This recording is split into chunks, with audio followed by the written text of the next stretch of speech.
If it's the Lord's will, we will live and do this or that. As it is, you boast and brag. All such boasting is evil. Anyone then who knows the good he ought to do and doesn't do it sins. Boasting about tomorrow. James addresses the subject of time. The subject of time. Time might be ticking by on the clock, but it can go awfully slow or go awfully fast. Have you noticed that? Time can drag or time can go fast, just depending on what's happening in that space where time happens. I remember when Stuart used to go away for long periods of time, 2 months, 3 months, 4 months, once 5 months. And you tell me about time dragging. My time each day was filled. Never seemed to have time enough for the things I had to do with 3 small children.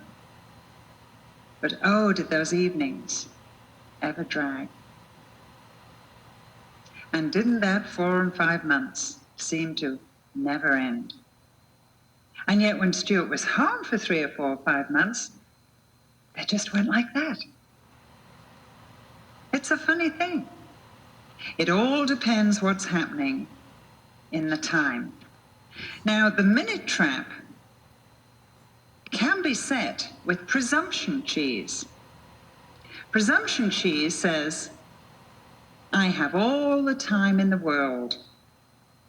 Therefore, take it easy, eat, drink, and be merry. And we looked at Luke chapter 12 once before, where Jesus tells a little parable and tells about this rich man producing the good crop. We looked at this in the money trap, if you remember.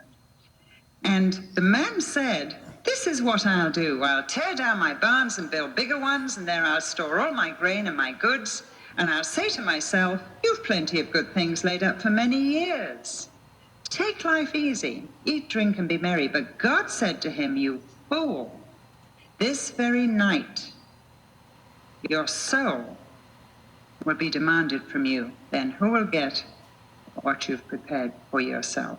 This is how it will be with anyone who stores up things for himself but is not rich towards God. Now, if we are planning a long life for ourselves and a funeral is not on our agenda, God calls us a fool. We have absolutely no idea. The Bible says God has numbered our days. And if they're numbered 1 to 100, who knows which one you're on? Possibly 99. Possibly 2. I don't know. You don't know. Only God knows. But we have to keep that in mind. What did James say? We don't say tomorrow I'll do this and that, and go to this city and do that and the other. We say, if God wills. We don't know. If God wills, we will go here or there. If God wills, we'll move to this city or to that city. If God wills, we'll take another job. If God wills, we'll have our vacation. And it was a constant reminder to those holy and very, very disciplined group of Christians that they were living in borrowed time and that God had numbered their days. They had not fallen into the minute trap and never did. Well, the difference between wisdom and folly or foolishness is to understand God's perspective on time. If you turn quickly to Moses' psalm in Psalm 90. This is Moses' song, Psalm 90. And it has a lot in this psalm. I could just spend the whole time on it. I'm not going to. Just talking about time.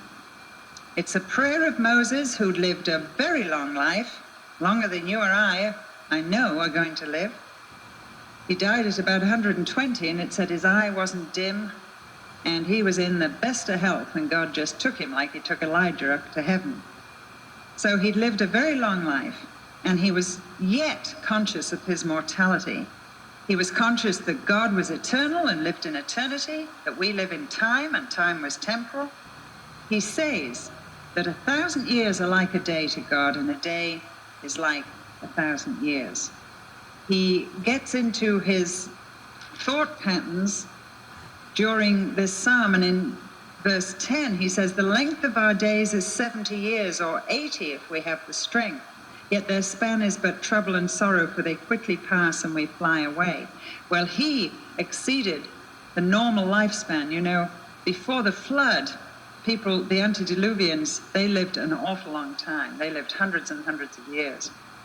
And when the flood came, God said, the span of man's life shall be 70 years and 10.